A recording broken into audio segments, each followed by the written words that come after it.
Are you here to harm our mom as well? She's dying, the small alien girl told the human.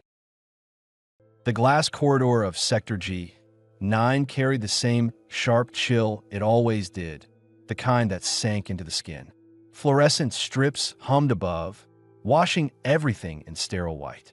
Condensation trickled down the transparent walls, and beyond the glass, the sea pressed dark and heavy, its weight carried by steel ribs and reinforced panes. At the far end, in front of a clinic door marked with a flat red bar, "No mixed care," a woman lay collapsed. Her violet skin glistened with sweat. A tied wrap of teal and black clung to her body, the fabric salt-stained and twisted around her legs. A kelp fiber shawl slipped from her shoulder. Her long white hair, damp and tangled, spread across the tiles like discarded rope. Her chest rose unevenly. Her gills fluttered in shallow bursts. Two little girls stood over her. Syrah, the older, only 6 but already sharp-eyed, kept her arms stretched wide as if her small frame could block anyone who came close. Her chin lifted stubbornly. Lumi, pressed close to her sister, half hiding, her wide eyes fixed on the man who had just stopped in the corridor. Cade Marin had seen sick bodies before, too many to count. He had worked as a naval combat medic before leaving the service, and the sights never faded. He stood still for a moment, his instincts pushing him forward while his mind measured the situation. He had come to Sector G9 that day for routine inspection, checking seals, reviewing pressure locks, noting corrosion on air exchangers. He wasn't supposed to be here for this, but here it was. A woman left outside a clinic door, denied treatment, her children forced to guard her. Syrah's voice broke the silence. "Are you here to hurt our mom too?" Her words were thin, but carried more steel than her age should allow. Cade lowered himself, slow and careful, until he was at their level. He reached into his jacket and pulled out a worn insignia token, a dull metal coin from his medic days. He placed it on the floor where they could see it. "I'm here to help," he said. His tone was steady, measured. No promises he couldn't keep, no softness that might sound false. Lumi whispered, almost too quiet to hear, "Please don't be a mean doctor. She's too tired for mean." Cade glanced at the clinic door. No one came. Through the glass panel, he saw staff walking past without looking in, eyes fixed forward. He felt the familiar burn of frustration at the system's coldness, but he set it aside. His focus had to stay on the woman. He crouched beside her, hand hovering before touching. Always announce before acting. "I'm going to check her pulse," he told the girls. Syrah frowned, but didn't stop him. Her skin was hot under his fingers. Her pulse ran fast, too fast. He bent closer and caught a brackish smell around her gills. Wrong, infected. Faint red rashes lined the lamellae. At her clavicle, the heat was deeper, like something was spreading inside. Tiny salt crystals clung to her hairline. Cade's mind ticked through possibilities. Salt bloom fever was common in hybrids with abraded gill filters. But there was something else. His fingers brushed against a small ridge under her arm. Too solid, too intentional. An implant. He didn't say anything yet. Not until he was sure. Syrah began counting her mother's breaths aloud, her voice steady, like she had done this many times before. 1, 2, 3. Lumi tried to follow, whispering the numbers offbeat, her small lips trembling. The sight pulled at him. Children forced into roles they should never have had to learn. Cade opened his kit on the floor. The click of the latches made both girls flinch. He kept his movements calm, deliberate. He slid a heated Orvan pack under the woman's shoulders, set up a saline line, and eased a port needle into her forearm. Her body gave a weak twitch, but didn't resist. He fitted an oxygen mask over her face, adjusting for Oreni breathing ratios. Every action he explained aloud, not for her, but for the children watching. "She's very sick," he said, his eyes still on the drip. "But this will help." The red strip above the clinic door pulsed once, signaling an incoming cycle change inside. Still no one opened the door. He swallowed the sharp taste of anger. Regulations had become excuses. No mixed care meant no care at all if you were born between worlds. Syrah's voice cut the silence again. "If you hurt her, I'll tell the Ocean Council." Her Her tone shook, but her face didn't break. Cade looked up, met her eyes. "Good," he said. "You should." The girl blinked, caught off guard. Lumi whispered into her mother's arm. "She's warm, not hot." "That's good warm." Cade pressed the back of his hand to Naya's temple. She was burning inside, but the heat was starting to ease under the drip. He took a breath, steadying himself. This wasn't a battlefield, but the stakes felt the same. Life in his hands, time running short, and no backup coming through that door. He knew then what he would do. She wasn't staying here, abandoned on the floor. He wasn't walking away to file a report later. His mission was simple now. Keep her alive, move her somewhere safe, and find out what had been done to her. Cade adjusted the mask, checked the line, and set his jaw. He was done waiting for permission. The alarm struck without warning. A low metallic tone rolling through the corridor, followed by red lights flashing along the floor seams. Cade knew the sound instantly. Scheduled floodgate test. In less than 2 minutes, bulkheads would seal and purge the corridor for pressure maintenance. If they stayed here, Naya and her daughters would be trapped in a sterile wash cycle meant for machines, not people. Cade adjusted the oxygen mask over Naya's face, then looked at the girls. Both were clutching each other, wide-eyed. "Stay right on my boots," he said firmly. "Don't let go." Sira nodded, her mouth tight. Lumi only whispered, "Don't leave us." "I won't," Cade answered, and meant it. He lifted Naya into his arms. She felt light, far too light for a grown woman. Her body was limp against his chest, heat radiating through the soaked tie drap. He could feel the shallow rise and fall of her breath against his shoulder. He tightened his hold, jaw set. She didn't have long if he didn't move. The clinic door still glowed with its red bar. Inside, staff passed by without even turning their heads. The indifference hit him harder than the alarm. For a moment, he thought of pounding the glass, forcing them to help. But the memory of every regulation briefing and every rejected patient he'd seen told him it was useless. They weren't coming. He turned toward the manual override at the bulkhead. The wheel resisted, stiff from disuse. He dropped Naya gently against the wall, bracing her with one arm, and threw his weight into the wheel with the other. The metal groaned, then gave way with a sudden jolt. He shoved until the hatch cracked open, enough to squeeze through. "Through here," he ordered. His voice carried no hesitation, no space for fear. Sira grabbed Lumi's hand and pulled her close. They ducked through the gap, just as Cade hoisted Naya back into his arms and forced the door wider with his shoulder.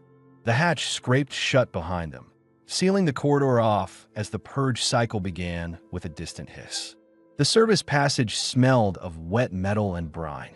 Condensation dripped from overhead pipes. The alarm tone echoed off the walls, thinner here but still urgent. The narrow space forced Cade to angle Naya sideways across his arms.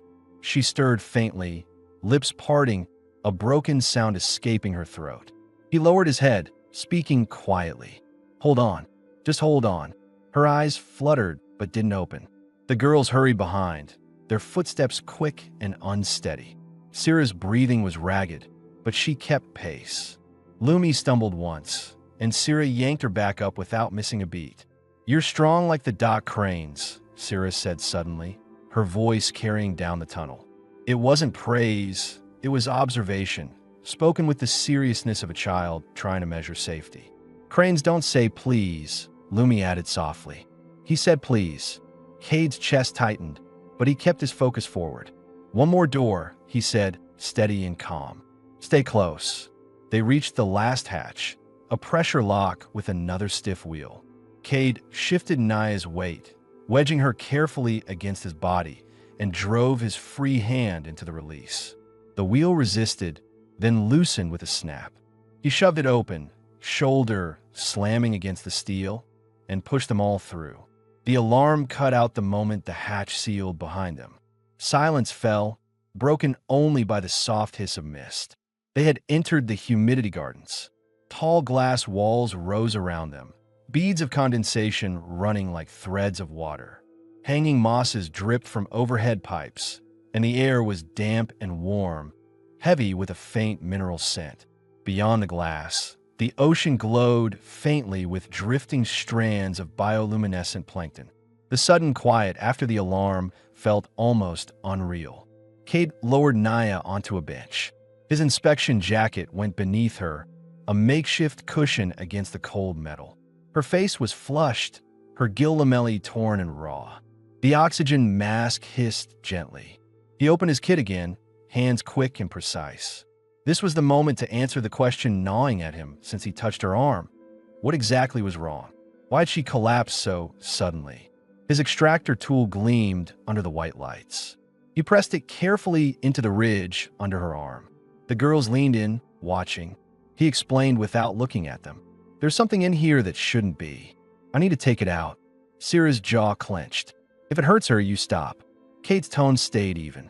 If I don't take it out, she won't get better. He made a small incision, smooth and clean. The implant slid free, a microsponge contraceptive device, swollen with crystallized salts. He turned it in the light, the edges sharp with residue. This wasn't accidental.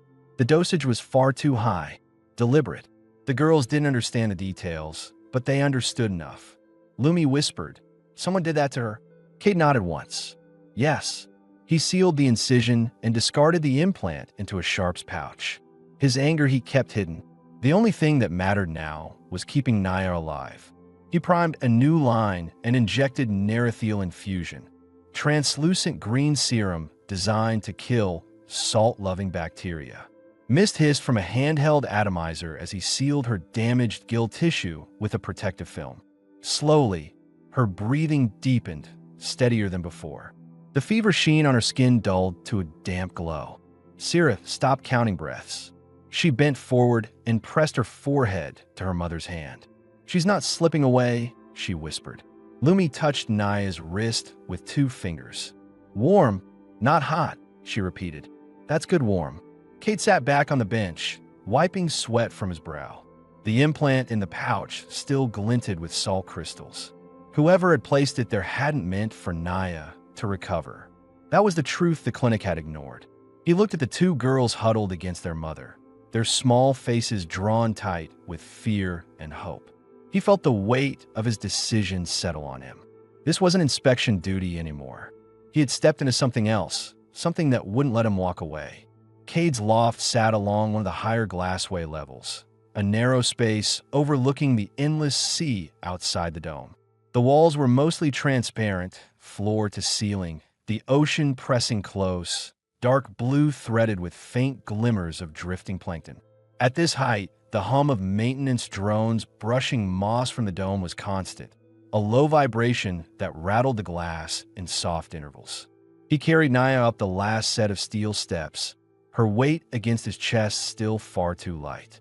The girls followed, silent but quick, Syrah guiding Lumi by the wrist.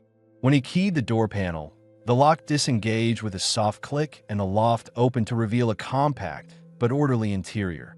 2 benches bolted against the wall, a folding table, shelves stacked with sealed water canisters, inspection slates, and neatly folded linens. Everything had its place. He set Naya gently on the couch and slid a cushion under her head. She stirred faintly, her breathing rough but stronger than in the gardens. The oxygen mask still clung to her face. Cade adjusted it, checked the drip line, and then finally allowed himself a slow exhale. She was holding on. Syrah stepped forward, her small hands clenched at her sides. Is she going to wake up? Cade crouched, so his eyes met hers. She will. Not right away, but the medicine is working. He kept his tone level, not promising more than he could.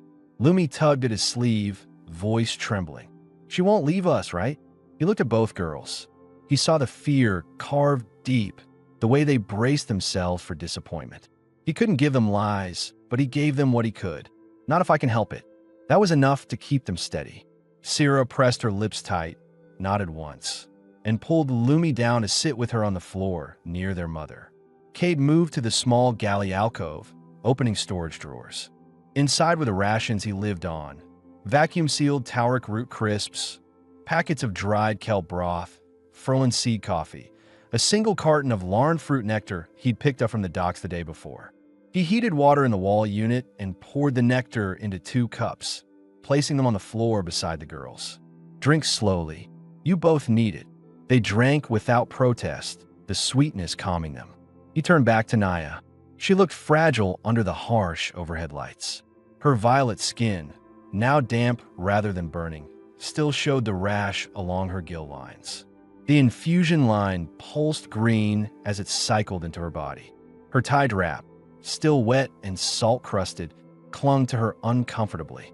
He hesitated, then pulled one of his thermal shirts from shelf, black, plain, oversized. He laid it across the couch for when she woke, something dry and warm that might give her modesty. He paused, sitting on the low bench opposite, and let the silence settle. His thoughts circled with precision. The implant, the salts. No accident. Someone had done this to her deliberately and then left her here. The clinic had refused her before even looking, hiding behind regulation.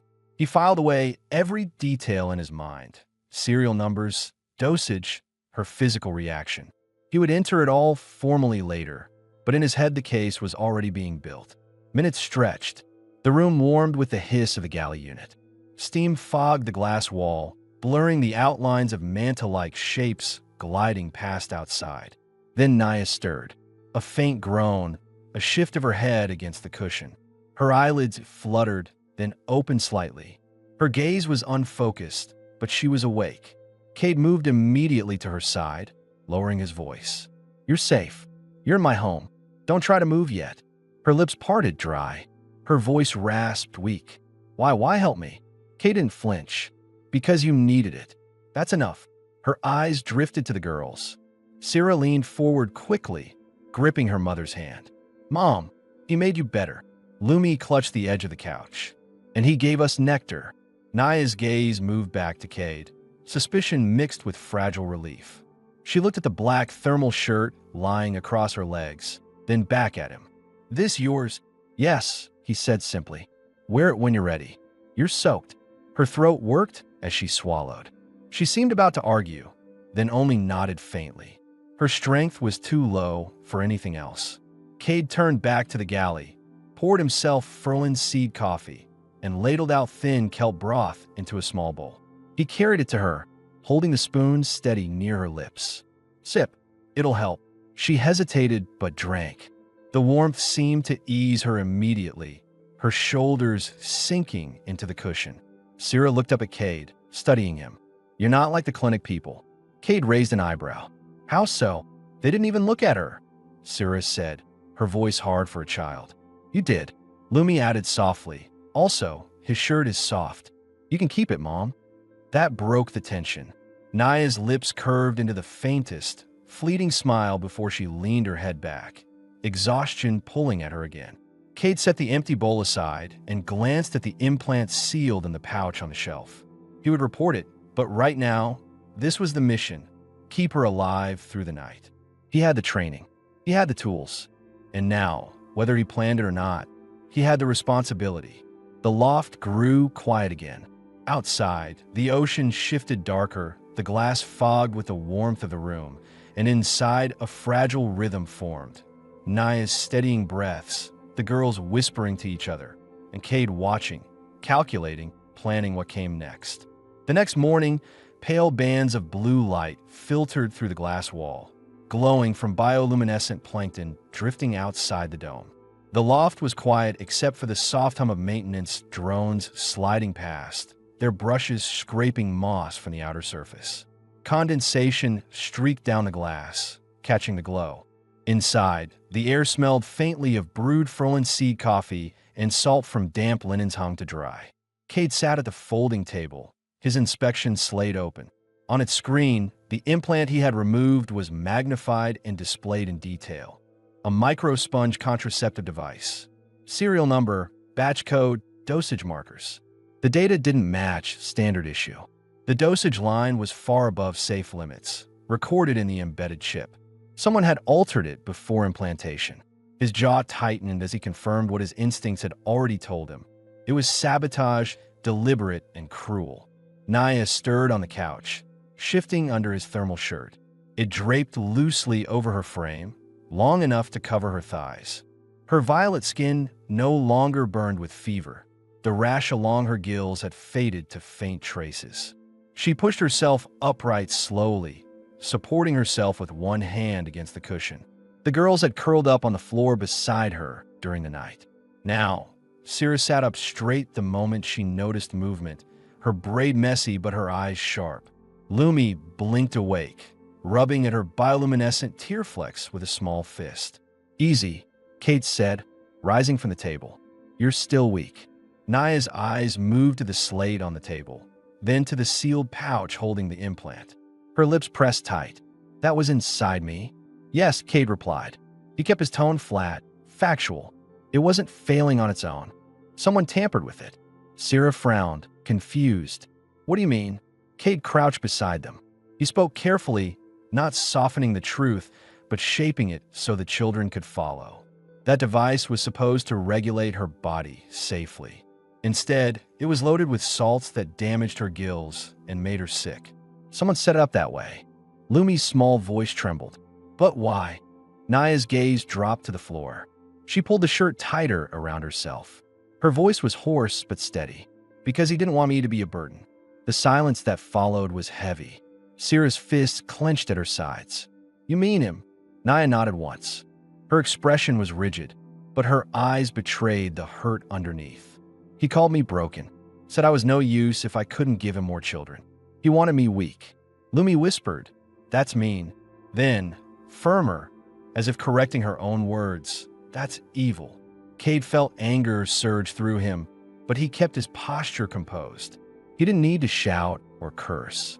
Instead, he tapped the slate and pulled up the supplier log.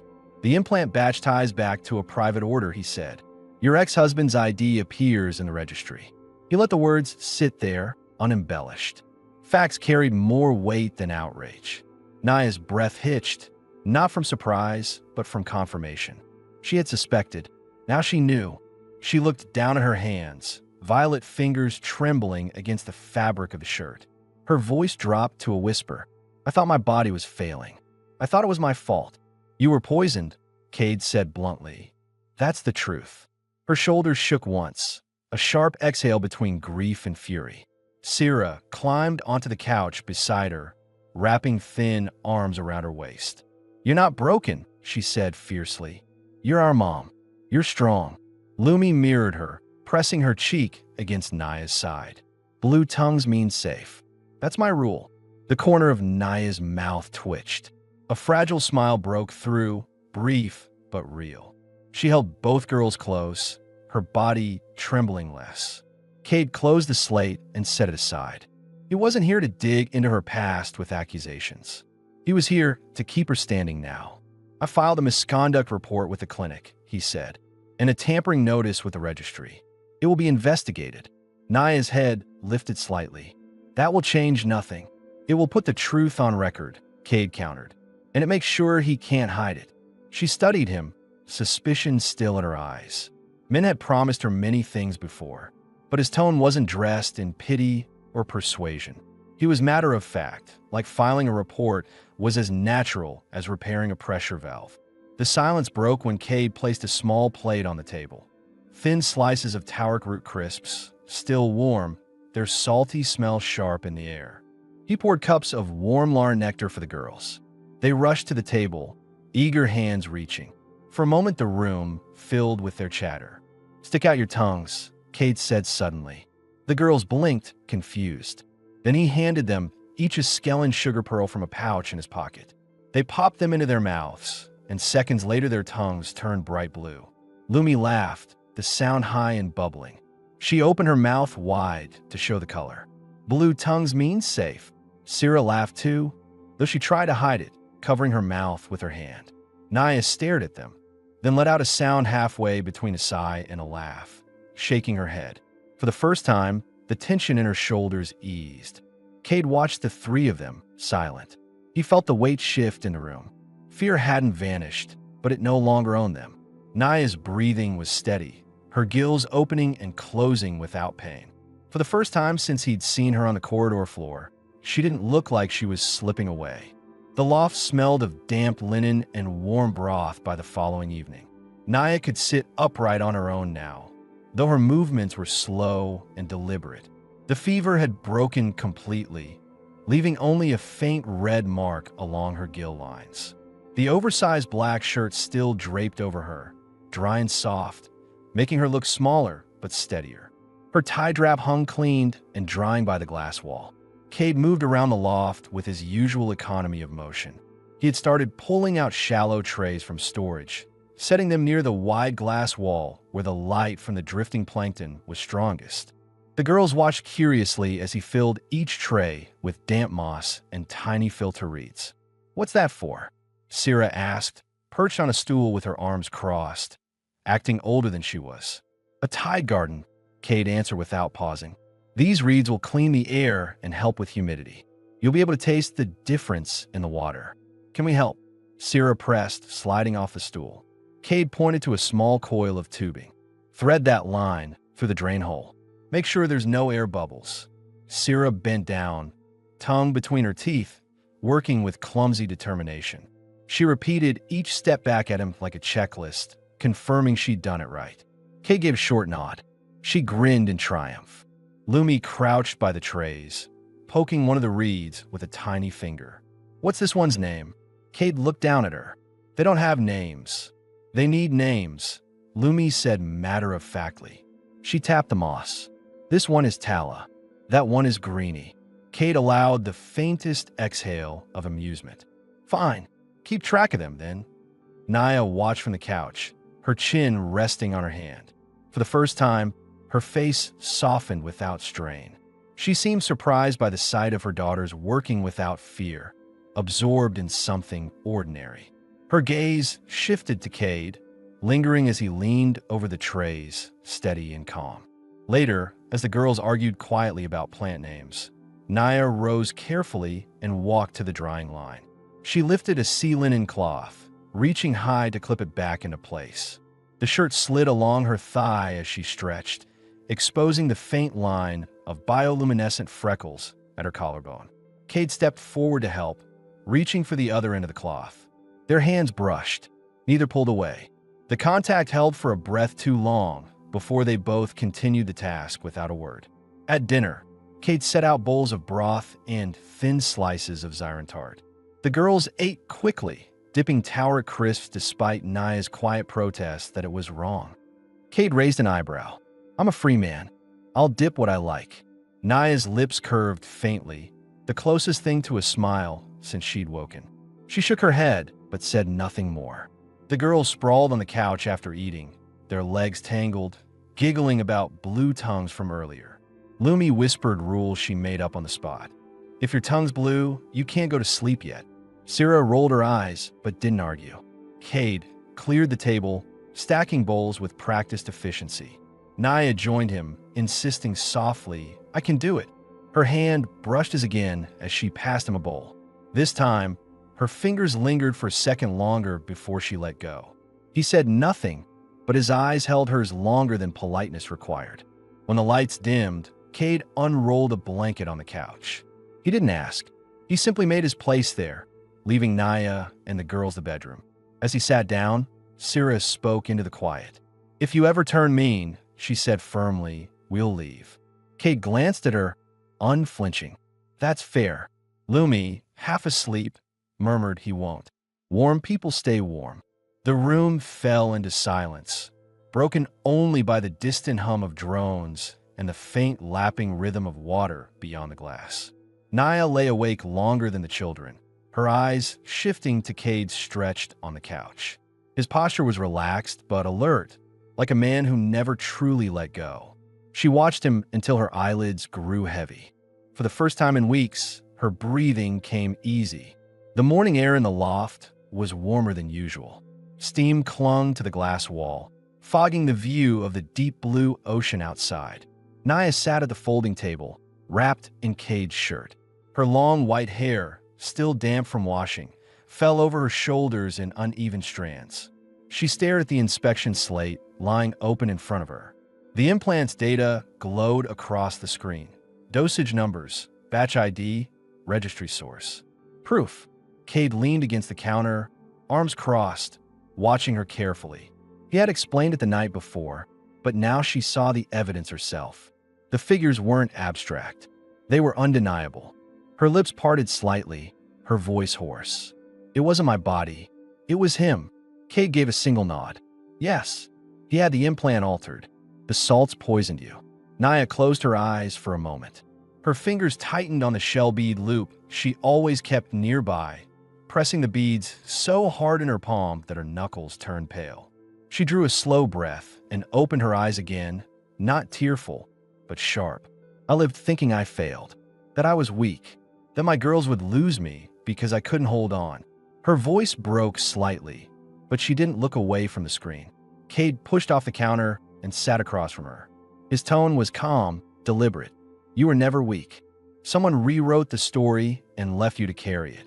Syrah, sitting cross-legged on the floor, looked between them. So he did it? He really hurt her on purpose? Yes, Cade said, without softening the word. Syrah's small jaw tightened. She leaned against her mother's knee. Then he's the broken one. Lumi, still half asleep, whispered from the couch. Mom's not broken. Mom's warm. The loft was quiet except for the hum of the outer drones brushing moss from the dome. Naya stared at the slate one last time before closing it sharply. I don't want to live as someone's mistake anymore. Kate studied her face.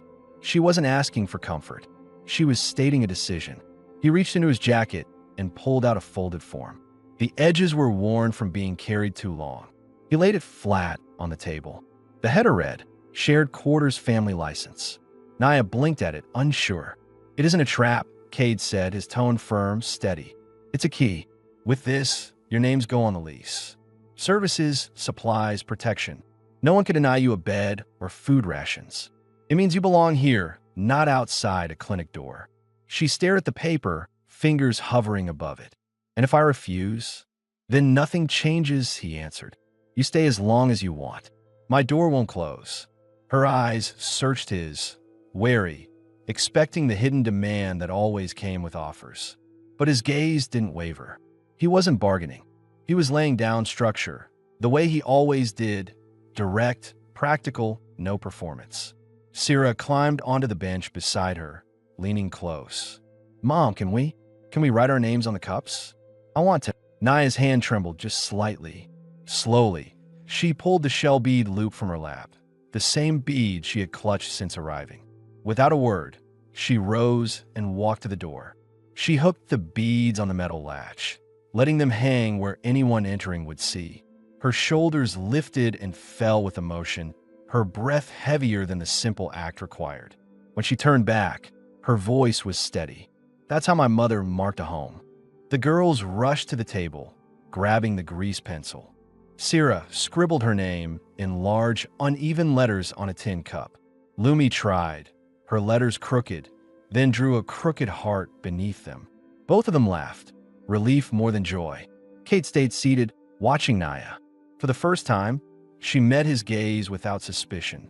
Her voice was quiet, but it carried across the room. I can breathe again. The loft smelled of salt and warm root crisps by the next evening. Shallow trays lined the wall, filled with damp moss and filter reeds. Thin streams of water trickled through tubing, the reeds swaying under the flow.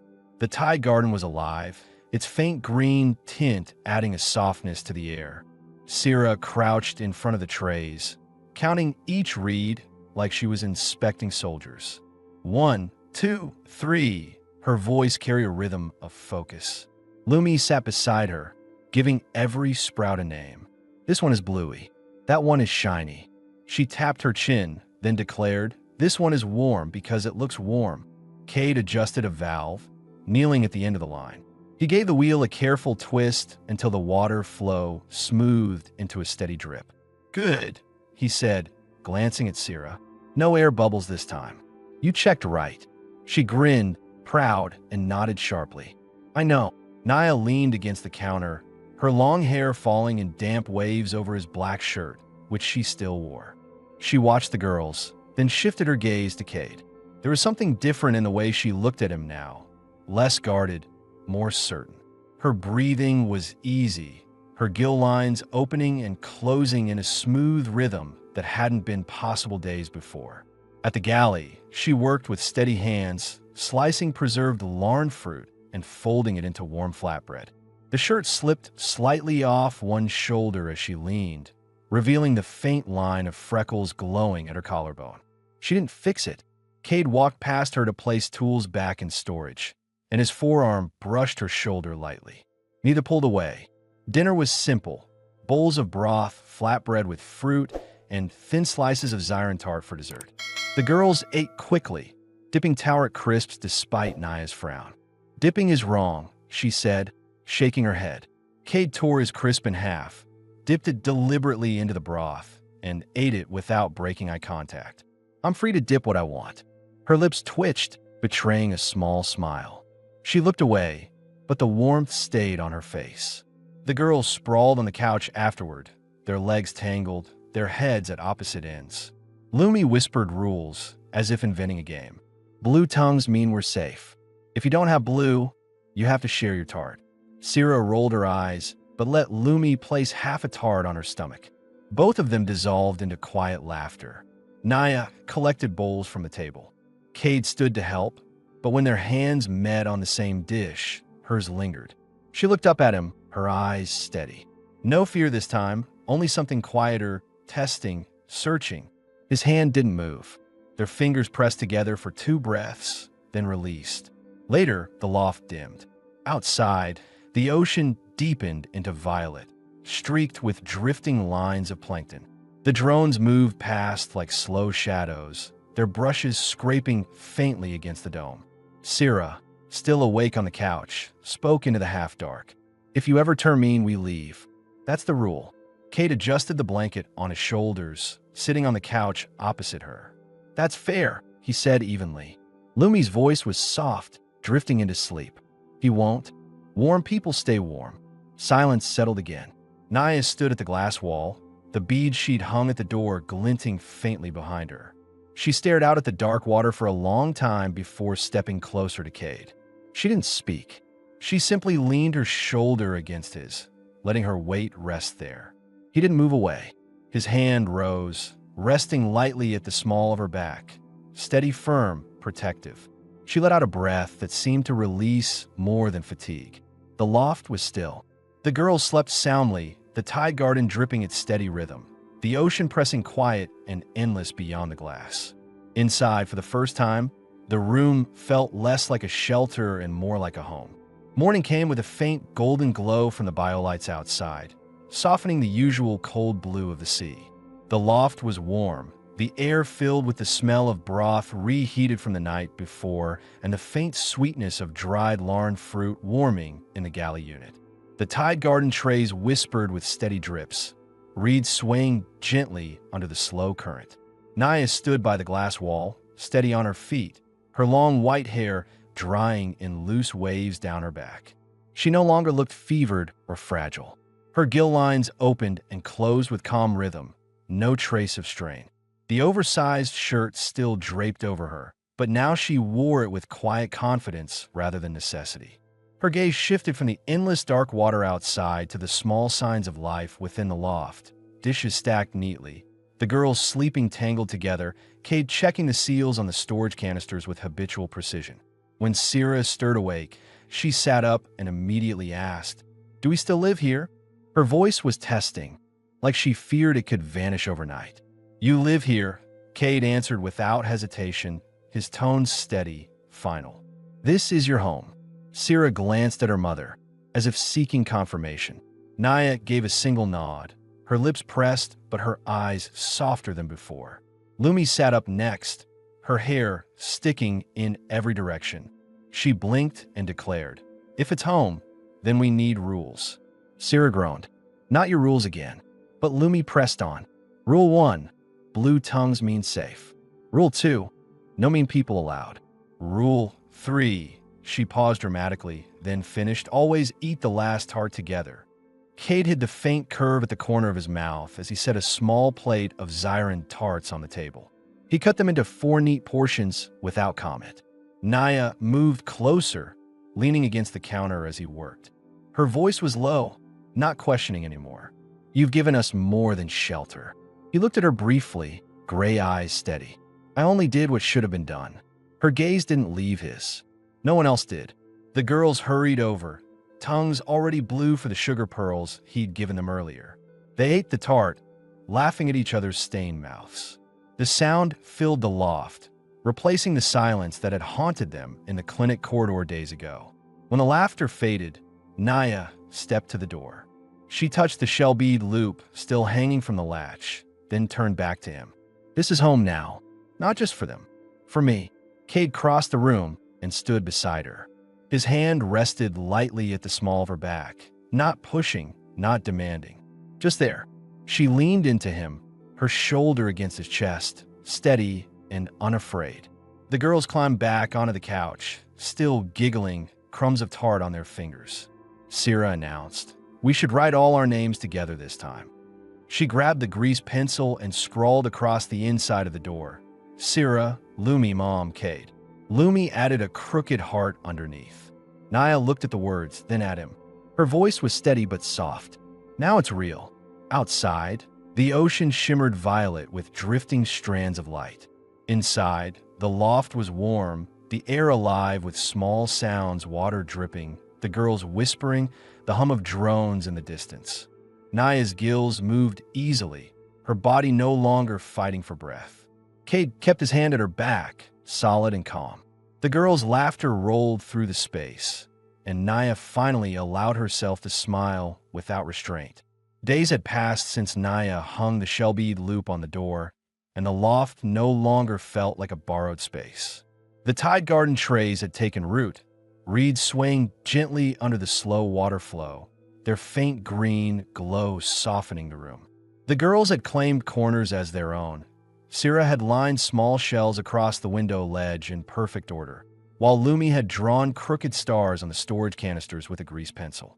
The air carried the steady scent of damp moss, warm broth simmering low, and the sweetness of dried fruit set aside for dessert. That afternoon had been simple, almost ordinary. They had eaten together, laughter spilling across the table when Lumi insisted her tart was bigger than Sira's, only to measure them side by side and discover they were identical. Naya had laughed too, an unguarded laugh that filled the loft. Cade had found himself watching her more than the girls, noticing the way her cheeks glowed with health again, the way her hair caught the soft light as it fell across her shoulders. Later, when the girls fell asleep curled up under the kelp wool throw, the loft grew quiet except for the rhythm of the ocean outside. Plankton drifted in violet lanes beyond the glass, their glow swaying like distant lanterns. Naya stood by the Tide Garden, her fingers brushing one of the reeds, her expression thoughtful. Cade moved closer, silent but deliberate. He had lived long enough in spaces where silence was heavy, but here, with her, it felt charged. He reached out, brushing a loose strand of her white hair behind her ear. His hand lingered, fingers tracing the side of her cheek. She turned toward him, her breath steady, her eyes searching his face as if testing his intent. "You've done more than I ever thought anyone would," she whispered. Cade's reply was quiet but firm. "You're here. You're breathing easy. That's enough for me." She held his gaze, then stepped closer, closing the space between them. Her hand rested against his chest, fingers tightening in the fabric of his shirt. He placed his hand at the small of her back, steady, protective, drawing her against him. The warmth of her body pressed into his, and for a long moment they stood that way, saying nothing. Her lips brushed his first, tentative, as if still afraid to claim the moment. He answered without hesitation, deepening the kiss, slow and unhurried. Her breath shivered against his mouth, her body relaxing as she leaned into him fully. His hand slid up her back, strong and certain, holding her as though nothing in the world could pull her away again. They moved together to the couch, careful not to disturb the sleeping girls. The dim light from the Tide Garden bathed the room in soft green. Naya's shirt slipped from one shoulder as she leaned back, exposing the freckles at her collarbone, glowing faintly in the half-light. Cade traced the line of her skin with his fingers, each touch deliberate, unhurried. She shivered, but not from fear. Her voice was a whisper. "I never thought I'd feel safe like this again." "You are safe," he answered, his forehead resting against hers. "With me." The night stretched out in quiet intimacy. They explored closeness not with urgency, but with patience, hands tightening, breaths mingling, silences heavy with meaning. Every gesture was a question, every answer given in the way she leaned closer, the way he steadied her. The warmth between them was undeniable, the physical connection grounding, real. When at last they lay together, her head resting against his chest, their breaths matched in slow rhythm. The tide garden dripped softly, the ocean pressing calm against the glass. For the first time since they had met outside the clinic door, the fear of losing her no longer weighed on him. For the first time in years, she no longer felt broken. Sira shifted in her sleep, mumbling something about cranes.